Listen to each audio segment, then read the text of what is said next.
Hoje a gente vai mergulhar fundo em uma das declarações teológicas mais densas e ao mesmo tempo mais incríveis de toda a Bíblia.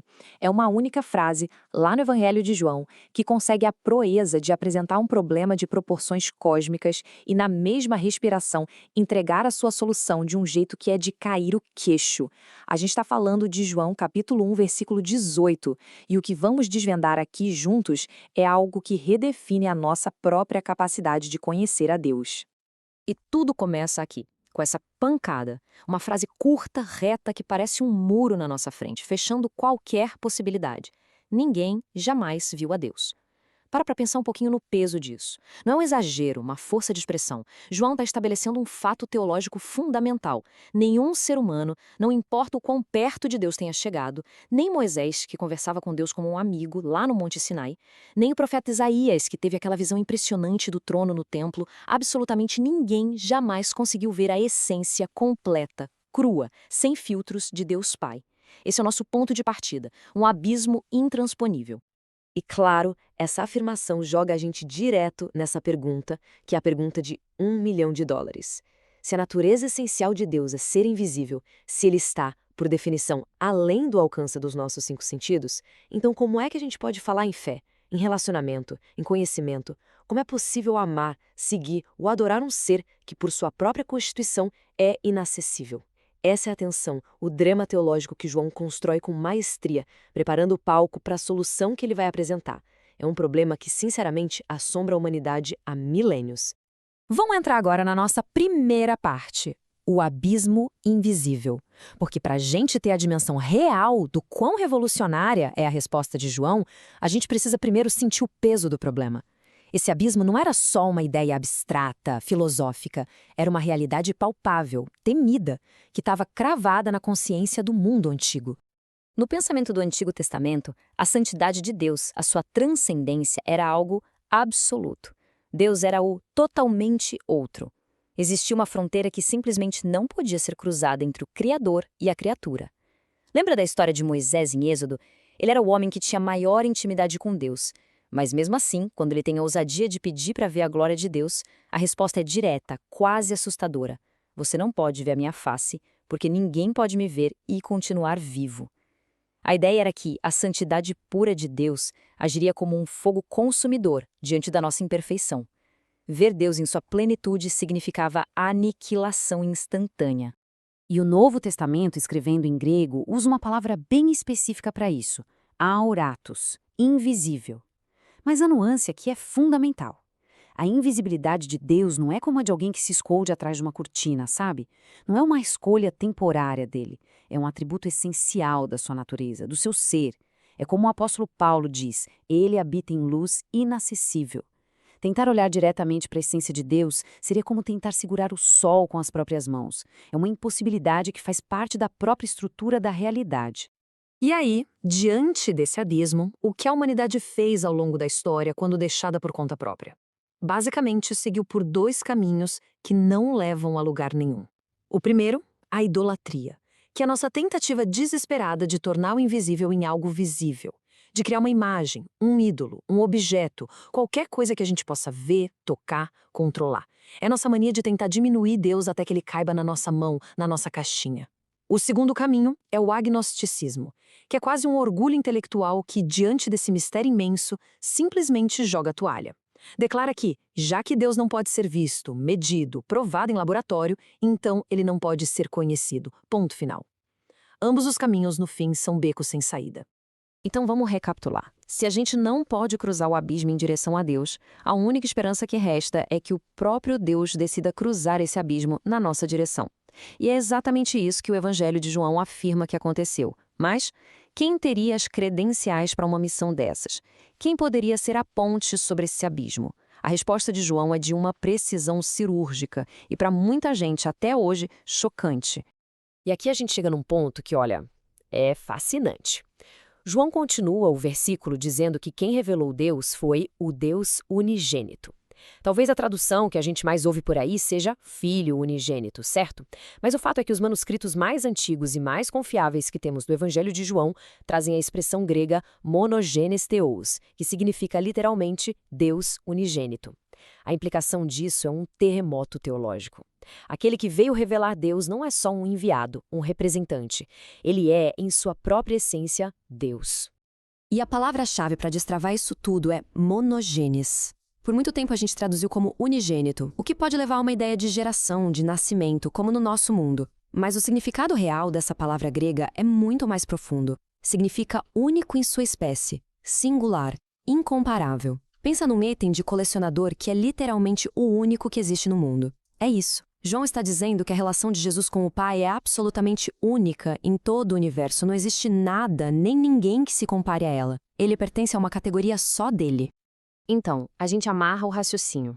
A grande credencial de Jesus, o que o qualifica para revelar o Pai, vem da sua própria identidade.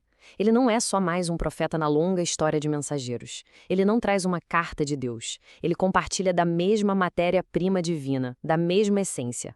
Ele pode nos mostrar como Deus é porque ele mesmo é Deus. É essa identidade que o torna o único qualificado para a missão de ser a ponte sobre o abismo. Ok, mas ter a mesma natureza é só uma parte da história. João não para por aí. Ele não descreve apenas quem Jesus é, mas também onde ele está. E essa localização cósmica de Jesus nos fala sobre um nível de intimidade que, sinceramente, a nossa mente mal consegue começar a processar. A frase que João usa em seguida é de uma beleza e de uma profundidade absurdas, que está no seio do Pai. Isso pode soar para a gente como uma linguagem poética, meio abstrata, mas para quem estava lendo ou ouvindo isso no primeiro século, essa imagem era extremamente concreta e poderosa. A palavra grega aqui é kolpos. No mundo antigo, durante um banquete importante, as pessoas não sentavam em cadeiras, elas se reclinavam em sofás. E o lugar de maior honra, de maior intimidade, era se reclinar no kolpos, no colo ou no peito do anfitrião. Era a posição do amigo mais querido, do confidente, daquele que ouviu os segredos. João está pintando um quadro aqui. Jesus não está a uma distância respeitosa do Pai. Ele habita de forma permanente no lugar da máxima proximidade, da máxima honra e do máximo afeto. Ele conhece o coração do Pai porque ele literalmente repousa no coração do Pai. E, claro, isso muda completamente o jogo. Um carteiro pode entregar uma mensagem com 100% de precisão, mas ele não é a mensagem. Jesus, por causa dessa intimidade absoluta e dessa natureza compartilhada, não vem simplesmente nos contar sobre o amor de Deus. Ele é a personificação viva do amor de Deus. A mensagem e o mensageiro são a mesma coisa.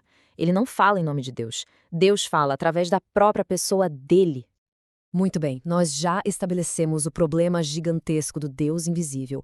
Já estabelecemos a qualificação única de Jesus, que é baseada na sua natureza divina e na sua intimidade sem igual com o Pai.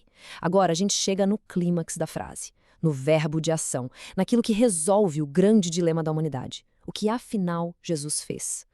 A frase termina com essa ação, que é definitiva e poderosa.